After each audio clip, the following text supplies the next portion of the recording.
Hey, good evening. It's Paula Nicole Good.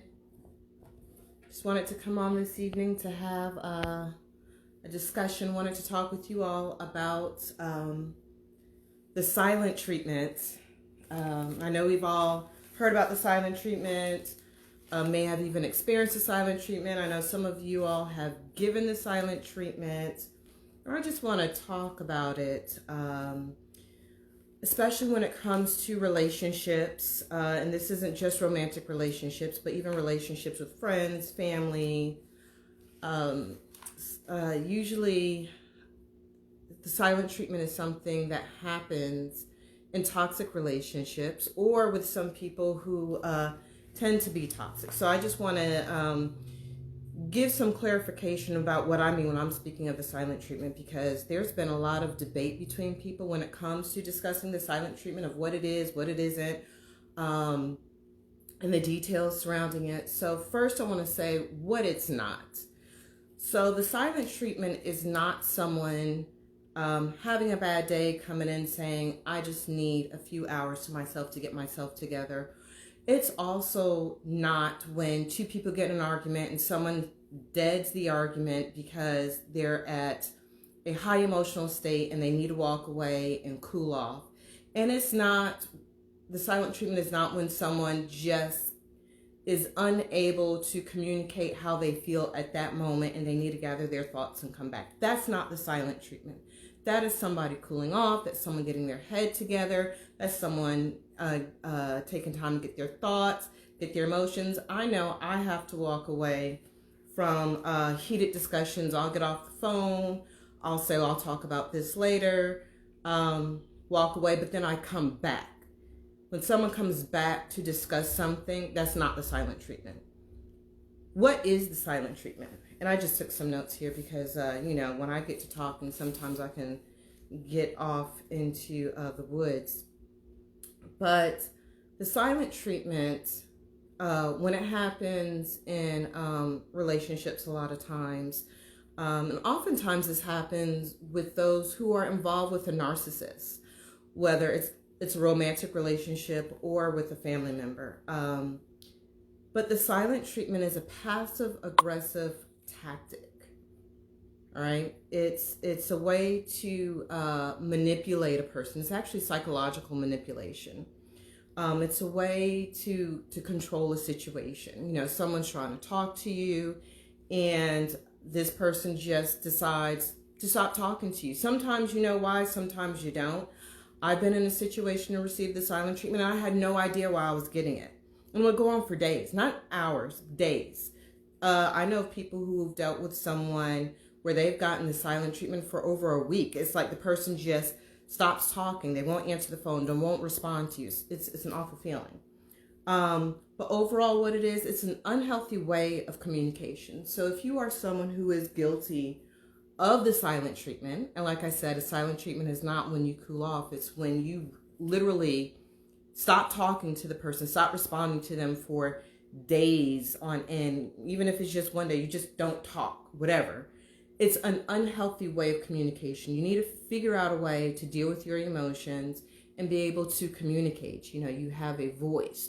Figure out how to use that voice. If talking is difficult, write a letter, write it down. But you have to figure out how to communicate in a healthy way. Okay, there's different ways to learn how to do that. Okay. So like I said, narcissists are good for giving you the silent treatment, or people who just are controlling. Not everyone is a narcissist if they give you the silent treatment. I'll go into that in another video about what is a narcissist, what a narcissist isn't, because the term gets thrown around very loosely nowadays. And it is a psychological a psychological term. It's an actual diagnosis with criteria. But we'll get into that on another day. Anyway, so why does someone give the silent treatment? Well, it's done to gain power and control, whether it's over a relationship or a situation. So let's say there's someone and they don't like the way things are going. I'm just going to give her the silent treatment. I'm going to give him the silent treatment. I'm not going to speak. They're going to want to talk. I'm just not going to speak. It's a control mechanism. So they gain control. And usually the person who's receiving the silent treatment, because they don't understand, they lose control. They want that communication. They want that conversation. They can't get it. It's done as a way to punish someone. If a person doesn't like what you did, maybe you said something wrong. Maybe you didn't give them what they wanted. Maybe they wanted you to do something and you didn't do it. Here comes silent treatment. You got it. And like I said, you may know why you're receiving it. You may not know why you're getting it. It creates confusion and anxiety. And when the person is when the person is confused or they're anxious, they're easier to manipulate. It's like if I'm confused, it's like you're not talking to me, trying to talk with you, and I'm just confused. And I just want to talk to you. I just want to have this conversation, just want to get to the bottom of things. I just want to fix a situation. Many people who are involved with the narcissist or someone who is manipulative have a codependency. Always want to fix a situation. Just want to fix it. So if that person is high on anxiety and confusion, they're at a 10, they just want to fix it. Well, here comes that person coming back. I was like, okay, we can talk now. So now it's easy to manipulate you because now you're filled with confusion. You don't know why it happened. You just want to fix it. Well, here they come. And because you're so focused on wanting to fix it, they're able to manipulate you. So a lot of times the real issue is ignored. Okay? Yes, Isaac, days. I mean, imagine someone not speaking to you for 3-4 days. You have no reason why. And then when they do decide to speak to you, they come in and start arguing with you.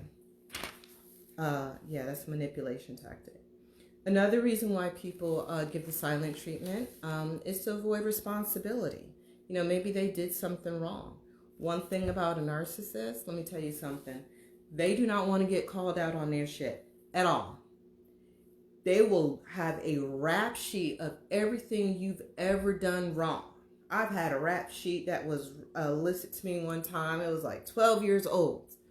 They'll list everything you did wrong, whether you actually did it or not. They'll give it to you. But you come back with one thing, and maybe it's something that's real, logical. Maybe it's not even that bad, but it's like, hey, you did something wrong. I want to talk about it. Silent treatment. Here it comes. They're not going to talk to you. They're not going to take responsibility. They don't want to take any accountability for what they did. So they're not going to speak to you.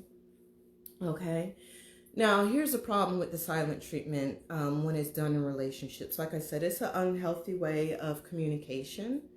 But what happens to the person who receives the silent treatment is, like I said, they're dealing with the confusion and the anxiety, but it slowly eats away at your self-esteem because you're sitting there wondering, what did I do wrong? Why isn't he speaking to me? Why is she treating me this way? I'm a nice person. I'm a good person, because often someone who has those narcissistic tendencies go after those nice people. So your self-esteem is eroded. You feel low because they're actually devaluing you. You may have some real issues you want to talk about, but they're not trying to listen to those issues. They don't value what you have to say. And then you end up feeling insignificant, which speaks to your self-worth. So someone who's in a relationship like this, and some of you may know someone who's been in an abusive relationship. You don't know why they're staying or why they're doing what they're doing. Self-worth is gone. Self-esteem is gone. They're losing their confidence. They start doubting themselves. They don't even trust themselves, They're confused. They're high with anxiety. There's a lot of psychological stuff that starts happening. But overall, like I said, it makes you feel insignificant because that person is basically telling you what you have to say is not important enough for me to listen to. I don't care how real it is. You're not important enough, so you don't feel significant. And truthfully, I saw on a post today where someone said, how do I make this silent treatment end. You can't make it end. They make it end when they're good and ready, when they feel like you've gotten enough. They don't care about your feelings, but you're sitting there spilling your feelings out, letting your feelings consume you. Emotions are all over the place. They don't care about that. They really don't. So what is it that you have to do when you're dealing with someone who gives you the silent treatment? Number one, stop calling, stop texting them. All you're doing is draining your cup. You're putting all your energy out into them, and it's creating high anxiety, creating more confusion. Your energy's going in the wrong place, okay? Don't allow doubt to creep in. Don't doubt yourself. Don't believe that you've done something wrong. Don't believe something's wrong with you. Don't believe that you could have done something different. In most cases, you didn't do anything wrong, but let's say you did do something wrong. That person should be mature enough, emotionally mature enough, to speak with you about it. Say, I didn't like what you did. If you're someone who gives a silent treatment and someone did something wrong, say it. Speak it. Figure out how to get your emotions out in a tactful way, in a respectful way. Speak it. Stop with this unhealthy way of non-communication. All right? Don't think you can fix someone who gives you the silent treatment by loving them more. You can't love away toxic behavior. The only person who can fix it is the person who's giving it. You can't fix a narcissist. I'll just say that. You cannot fix a narcissist. You can't fix a narcissist. You can't fix a narcissist. You can't. Someone who's toxic, yeah, they can change. And when I say someone who's toxic, I'm talking about someone who's not a narcissist. And like I said earlier, narcissist is a psychological term. There's diagnostic criteria. So someone who truly fits into that criteria, they can't be fixed. Someone who has not learned how to communicate healthy, maybe they learned it from their parents and they're just mimicking it, because that's, a lot of times we behave in a way that we've seen when we've grown up. You can fix it. And as adults, it's time to fix stuff. Stop blaming your parents for what they did. It's time to look in the mirror, fix stuff. We're in an age where you can find all kinds of stuff on, how to communicate better. So they can fix it. But loving them more will not fix it. You can't love somebody into a better state. Stop making excuses for them. If you find yourself making excuses for someone with poor behavior, you are enabling them, and you need to check yourself. That is codependency. Do not enable someone by making excuses for their behavior. If their behavior is bad, then it's bad. How do you deal with it? The best way is no contact. If they don't want to call you back, they don't want to text you, block them.